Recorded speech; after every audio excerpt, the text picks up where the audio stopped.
Some stars don't like sharing the camera space, and maybe it was an issue with the fact that she was paired with another woman.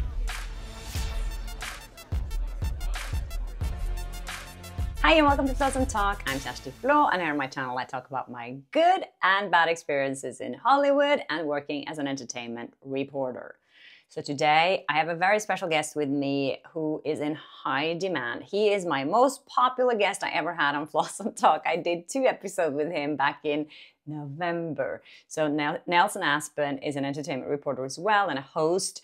And he's super famous in Australia.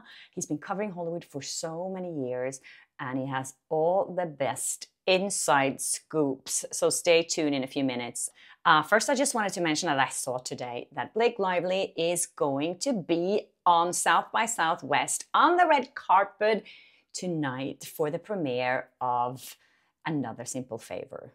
I think she won't probably be doing any interviews, but I have to say that I'm impressed with her courage of actually showing up.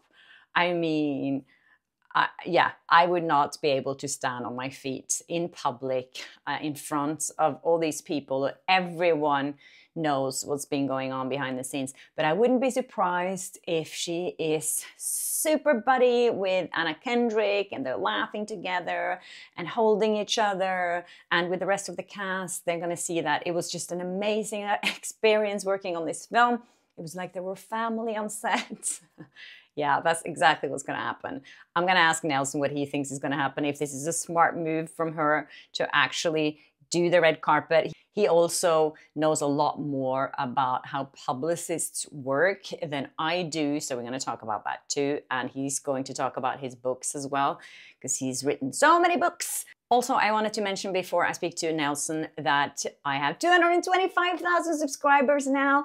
It's amazing. You guys rock. You are so great. And every time I remind people to subscribe, a lot of you guys realizes that you've been unsubscribed. So please check. That would be great. And hit the notification button as well so you don't miss an episode of Flaa Talk. As we talked about before, there's a lot of stuff going on out there. I feel like certain people are out to sabotage creators that are being honest and open talking about this. So we need all the support we can get from you guys. So thank you so much. I really appreciate that.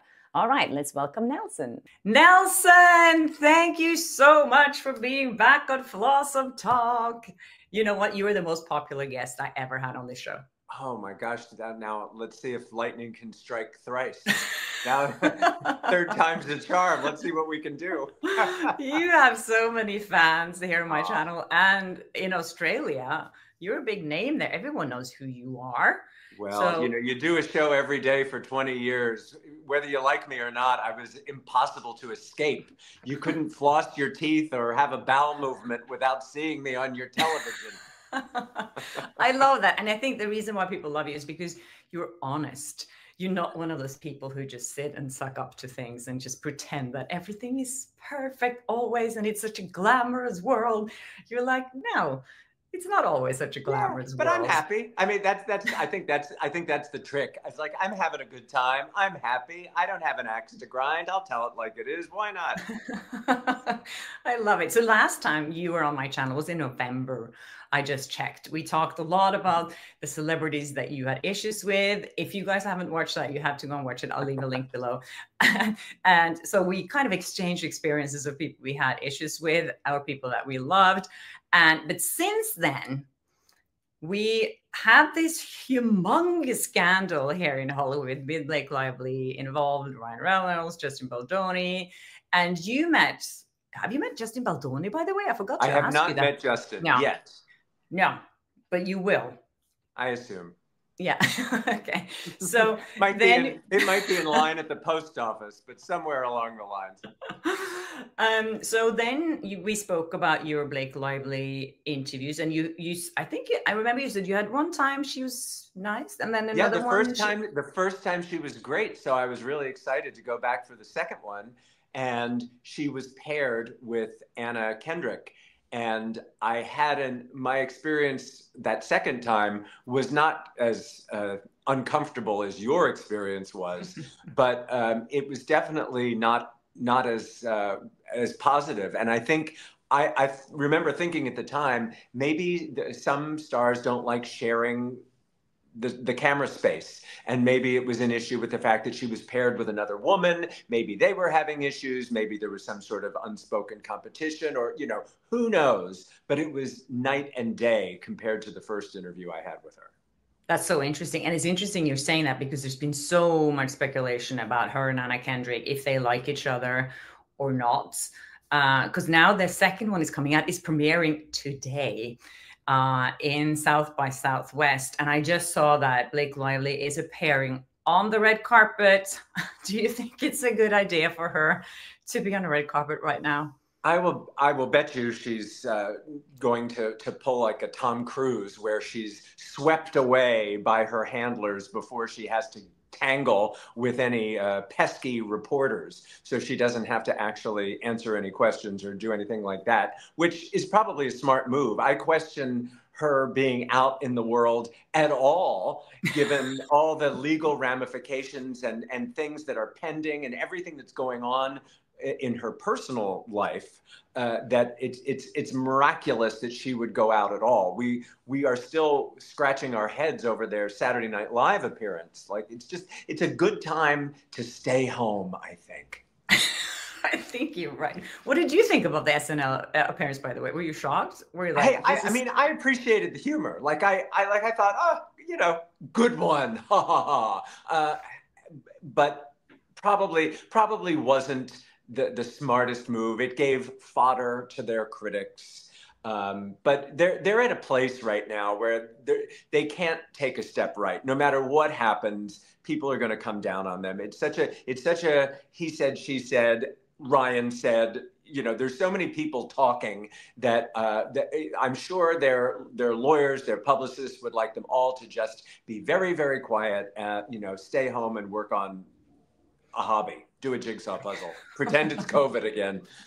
Yeah, maybe that I think I actually said the same thing here on my channel, that go into hiding, come back in 1 or 2 years, or maybe longer for Blake. I don't know. I feel like Ryan might get out of this without being that much harmed, but I think, well, he has so many other, you know, he has so many other businesses going that it would be impossible for him to completely disappear, I think. But she has no excuse. She could disappear for a while. And I think it was either yesterday or the day before, I saw an article on Deadline talking about how the judge has said this has really become a battle between PR firms. This really isn't even a battle between the two individuals anymore. This is one PR firm versus another PR firm. And maybe that's for the best. Like, let the pros handle it. Hi guys, just wanted to quickly jump in here and thank the sponsor of this video, Ground News. As a content creator and as a journalist, it's essential for me to have access to reliable sources and accurate information. Today, we're constantly tricked by algorithms and clickbait titles that makes it so easy to fall down that rabbit hole and end up getting biased and untrustworthy information. That's why I was so excited when I discovered Ground News. It's actually a female-funded website and app, which makes me even more excited, that ensures that you always know where your information is coming from, like their political leanings, ownership details, and it compares headlines and bias ratings on every story. Okay, I'm going to use an example here that a lot of you guys maybe remember, when Justin Baldoni's voice memo was leaked. If you want to follow along while I'm talking about this, you can click the QR code here, or you can go to groundnews.com/Flaa, F-L-A-A, my last name. Okay, so if you don't remember what that voice was about, it was about Justin Baldoni saying he was sorry to Blake Lively, and he kind of admitted that he thought that her version of the rooftop scene was better than his version, and he was just bending backwards for her. And here we see, this is the headline that E! News chose, which is saying that Justin Baldoni made comment on Blake Lively's boobs in 2 a.m. voice memo. So you can see how E! News framed the story, focusing on how it was Baldoni who was inappropriate here. And then you can compare it to New York Post, who's more right-leaning, and the way they actually reported on this. Their headline is saying, Justin Baldoni apologizes to Blake Lively in alleged voice note about it ends with us rooftop feud. I'm really sorry. That's a very different story than the one E! News wrote, just pointing it out. And then we have TMZ, where you can see here rated as mixed factuality. They go for the more clickbait angle, saying that Justin Baldoni releases 2 a.m. voice note to Blake. I am really sorry. I just wanted to point out how all these 3 outlets are angling the same story very differently to make you guys aware of actually where and how you're getting your information and what it means. So if you want to stay informed and not manipulated, Ground News is a game changer.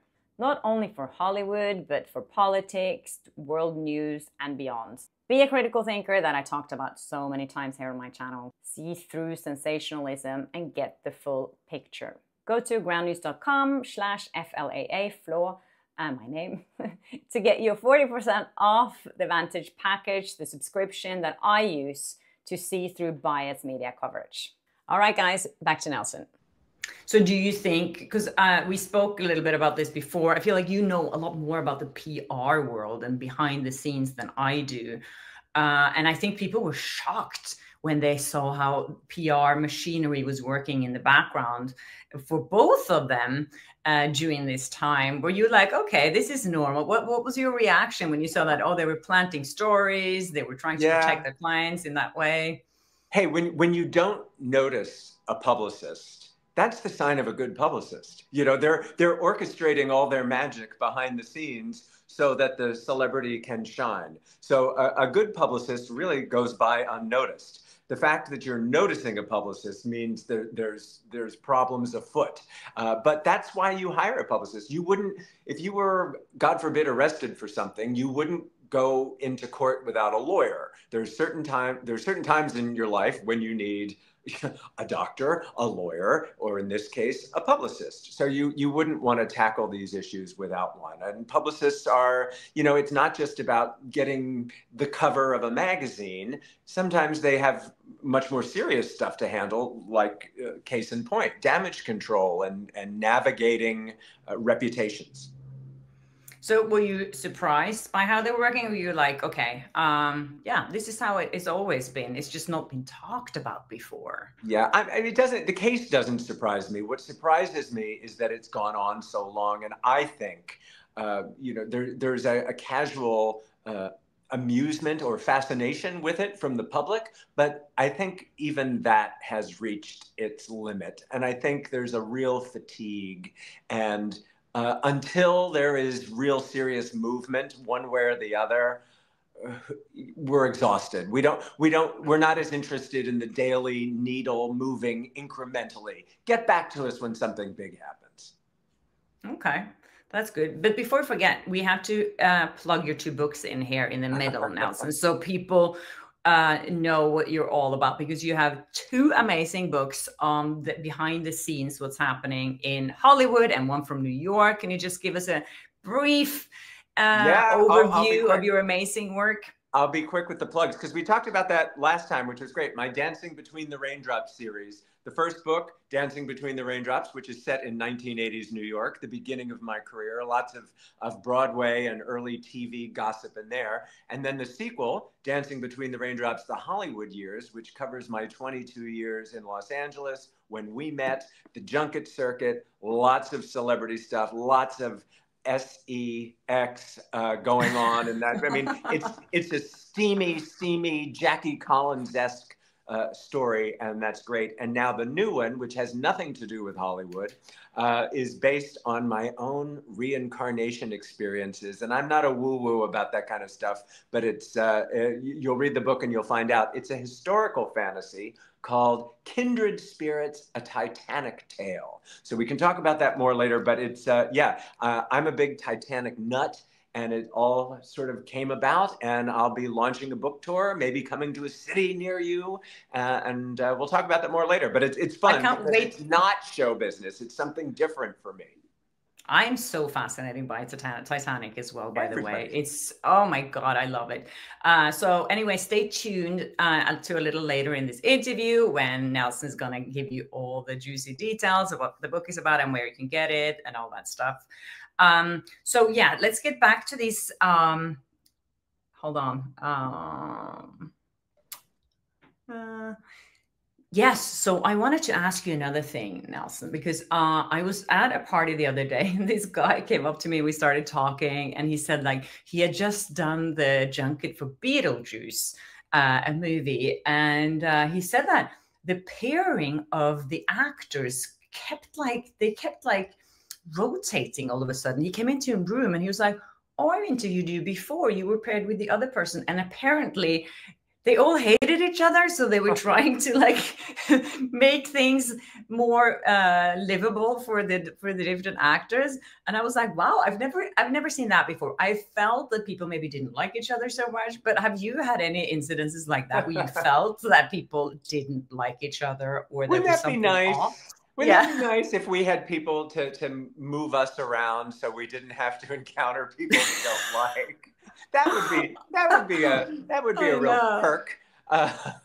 But I've had incidents where you might be interviewing a certain celebrity in a junket situation, and then all of a sudden, unexpectedly, some other actor comes into the room to make "Oh, I wanted to say hello to you," and I used to think, oh, well, this is cool. I'm getting something spontaneous. I'm getting something that no other journalist is getting because so-and-so has come into the room unexpectedly. And then after it started to happen, not infrequently, like I was interviewing, was it Adam Sandler? It was I was interviewing Adam Sandler, and all of a sudden Selma Hayek came in, and oh, sorry, but like they kept rolling. I mean, that was how I knew it was staged. Like they didn't stop filming, so there was a whole interaction, and several times I've interviewed Emily Blunt, and a couple of times also John Krasinski when they were doing the Quiet movie. Yeah, Quiet right? Place. So, but they weren't paired. They were separately. But a lot of times, Emily Blunt and John Krasinski like to come into each other's rooms because they're so in love with each other. They can't be separated in separate rooms for too long, my beloved. And they come in, but they're super cute together, and you feel like you're getting a little something special. So the answer to your question, I guess, would be, I don't think anything's an accident. So if the guy suspects, it could be timing, like maybe somebody's got to catch an earlier plane, so they shuffle things around that weren't according to the original plan. But yeah, I mean, why not? That wouldn't surprise me at all, and I just don't think those are accidents. Do you think sometimes they fake that they don't like each other to create? I mean, because that is the best PR trick, I think, that I've seen. So, yeah. Like, oh, they didn't like each other. You haven't even heard about the movie, but you heard, oh, they didn't like each other. Okay, I need to check this out. This is interesting. I mean, I feel like It Ends With Us got so much attention because of that. And maybe that, maybe a lot of more people want to see it because it was like, oh, what's going on here? Yeah, maybe. I remember telling you my story about Reese Witherspoon and how uncomfortable she got when I was interviewing her, just talking about parenthood, which, like, hello, everybody knows you're a parent and you're playing a parent in the movie. But she was co-starring with Jake Gyllenhaal, but at the time, like, they hadn't really gone public with the little romance that was rumored to be going on between them, and she was going through the breakup of her marriage. And so sometimes I think that feeds into it too, whether or not it may not be a case of one celebrity not liking the other, but maybe they're just trying to stay under the radar for whatever reason, like in that example. But nothing would surprise me, and as long as I get my interview, give me my allotted time and I'm fine. I've heard a lot of people tell me lately, actually, that there've been, incidents on the red carpet as well, that a publicist comes up to them and like, please don't mention. It happened actually when Parker Posey, who was appeared in my interview with Blake Lively, was promoting a White Lotus, the new HBO season 3 series of White Lotus. And he was on the red carpet for this event, and her publicist came running up to him first, and she was like, please don't mention the interview.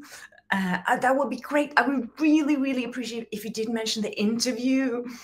And she hasn't been asked about that interview throughout the whole PR campaign. I'm sure that's not an accident. I'm sure it's not because people haven't wanted to ask about it. It's because they've been told not to ask about it.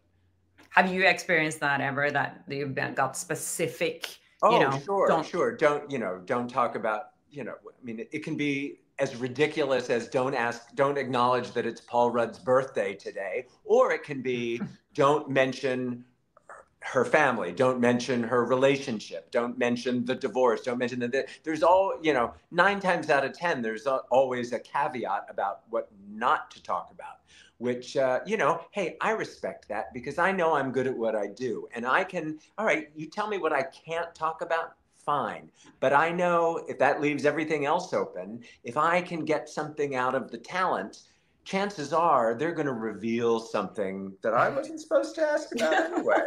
And hey, I didn't ask about it. I know. I love that. It was funny when you mentioned that they were hijack the interview, because that actually happened with Paul Rudd.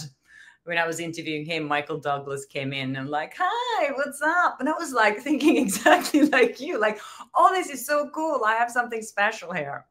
I remember early on, speaking of Michael Douglas, very early on in my career of junketing, I was interviewing Michael Douglas for something.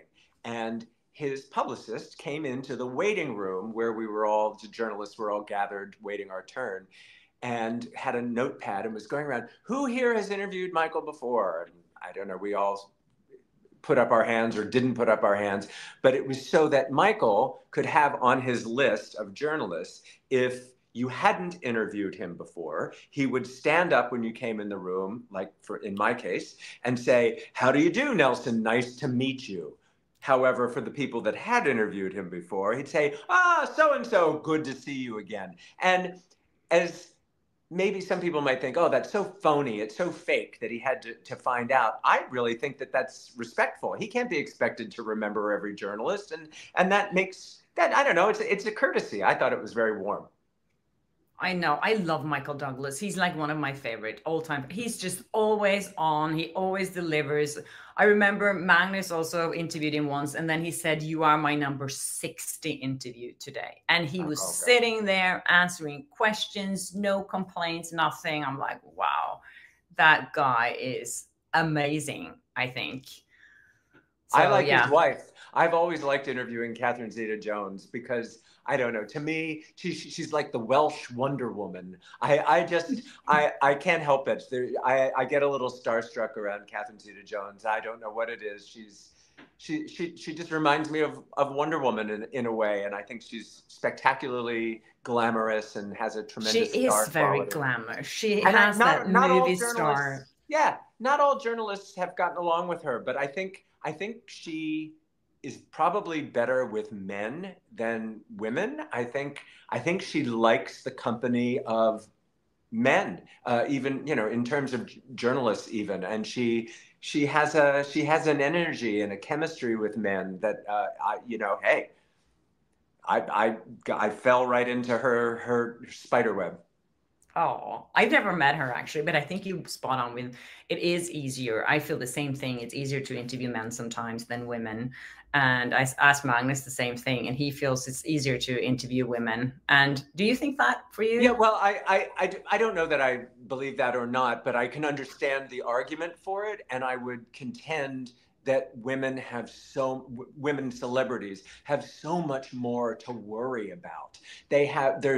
There's much more pressure on a female celebrity, and not just in terms of looks and hair and dress and whatever, but I don't know, I think the business is harder on women, so they probably are harder to interview. They probably have a lot more going on. Yeah, no, I think you're right. And I think there's a lot of insecurities there, and that they're more guarded, I feel. A lot of them are, especially the younger ones. The older people get, the more relaxed they are, and just like, okay, I don't care. I can say whatever. If people cancel me, I'm 80 years old. Whenever really anybody says, who are your favorite stars to interview? I mean, well, thank you for such an original question. But everybody asks it. And I have come to say, it's always the older stars. Give me a star over the age of 70.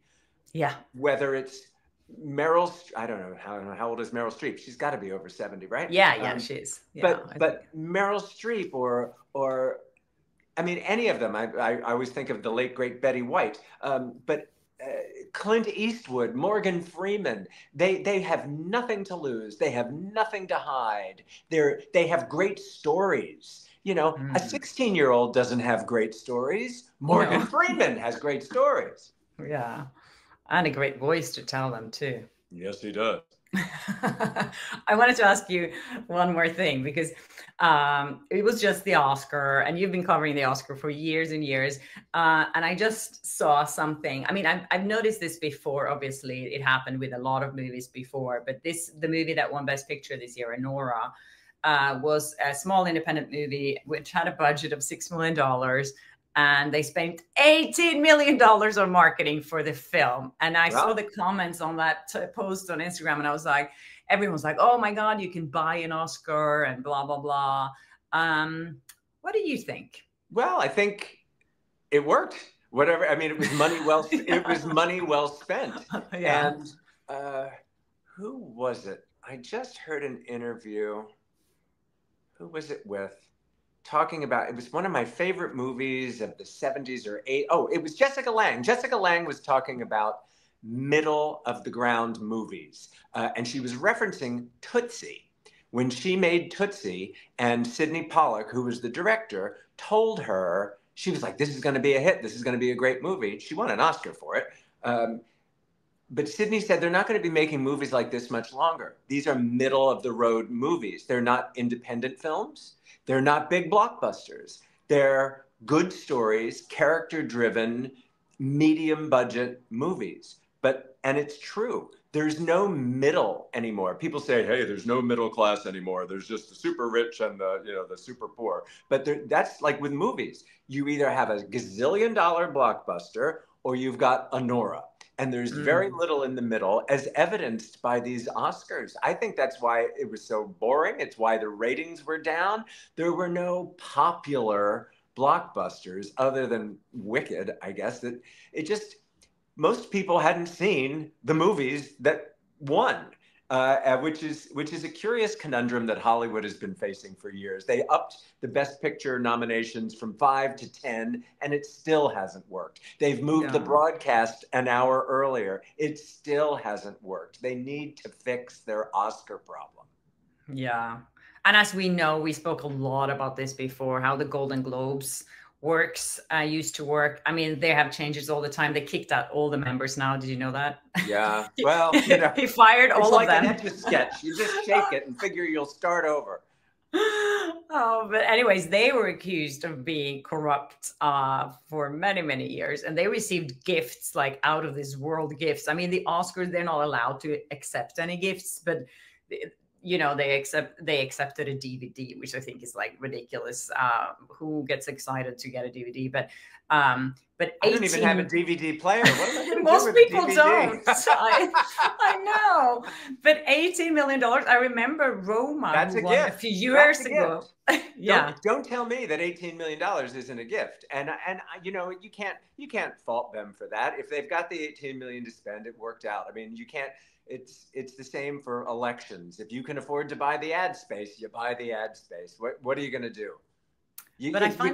Why make something if you can't get it out there? It's not creative if nobody sees it. You can make the greatest film in the world, but if nobody sees it, what was the point? Yeah. And people will see it now that that he won an Oscar probably. So maybe they'll get the $18 million back. Anyways, we need to talk about Titanic now, Nelson. This is your big passion project. Is this your biggest passion project ever? Well, this month. Yeah. We'll see what happens next month. But no, I've always had a lifelong fascination with Titanic, a series of coincidences that has connected me to an obscure passenger. No, I love how when people say they're reincarnated, it's always like, oh yeah, I was Cleopatra. Oh yeah, I was King Tut. No, I was just this obscure person who died on the Titanic. And I wanted to write my story, but my publisher, because I had done the previous memoirs, he's like, oh, you've already told about your life in the 80s and the 90s.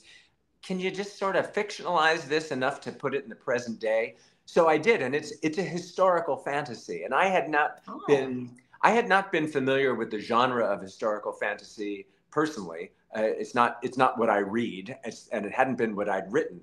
And they assigned me a real kick-ass editor who's not only half my age. And helped me sort of bridge the generation gap, but also understands the genre of historical fantasy. I mean, if you're creating a separate universe, you have to establish rules and follow those rules. So what I've done is basically written an odd couple story. So you have this repressed Edwardian gentleman who perished on the Titanic coming into the body of a contemporary, flamboyant, extroverted, wild New York man.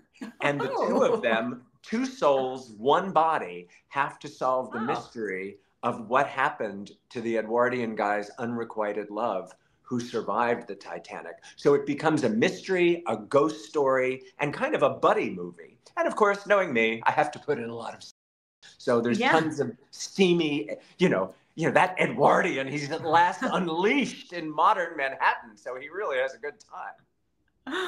Oh my God, I can't wait to read this. And then you're going on a tour and you're signing copies. And people, there's something about Titanic that grabs everybody. Whether your introduction to it was from the 1997 James Cameron movie with DiCaprio and Winslet, or maybe you just like the story of the Titanic. But unlike other tragedies, nobody gets romantic about 9/11 or the Challenger explosion, a tsunami. Nobody's writing Romeo and Juliet stories about those. But something about Titanic it was a horrible, world-changing disaster, but we have romanticized it so that even kids are interested in it. So I'm kicking off the book tour. The weekend of the 113th anniversary of the sinking is coming up April 15th. So the weekend before, I'm going to be on board the Queen Mary in Long Beach, California, with other Titanic historians and authors and experts,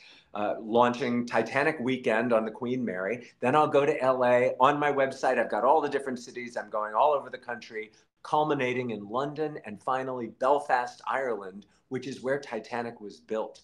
And in the shipyards where Titanic was built is now the Titanic Museum, the Titanic Hotel, and the Titanic Distillery. So I'm going to be there, sharing the story, my connection, but it is really universal. Everybody has some kind of interest in Titanic. And I think I've exploited something new. There aren't many new stories to tell about the Titanic. No. I've come up with one. Yay! Good for you and good for us that we get to read this. I'm so excited to have you back on my channel as well. And if people are interested in your books, I will leave a link below so they can get all the three of them that you're talking about, Titanic and Raindrops. Great. Yeah. All of them will have a link below. And if did you have a website where you will be signing books and stuff? I can put that here as well. If you go on nelsonaspen.com, under the Kindred Spirits link, all my book signings are there, so you can come and find me. Books available now on Amazon or Barnes & Noble, or ask for it at your bookstore. And the reviews, we all know how this internet thing is working nowadays. We need the algorithms. You got to click on this, you got to review that, you got to thumbs up that. So I appreciate the reviews, and I'm actually really interested. This is a new thing for me, although I do host a Titanic Talk podcast. So the likes, the clicks, the reviews, I want to hear from you. Perfect. Thank you so much, Nelson. This was amazing. And for being back on my channel, my favorite guest. Anytime. Oh, thank you so much to Nelson for coming on my channel. Again, he always delivers. He has no filter and I love it. I hope you guys learned a lot too. So show him some love. And as I said, if you're interested in his books, I will leave links below as well. Yes, please keep sending me tips and ideas to talk about here on my channel. I have more guests coming on soon, so stay tuned for that. And yeah. If you haven't subscribed yet, please do, and hit the notification button and all that stuff. And I'll see you in my next episode.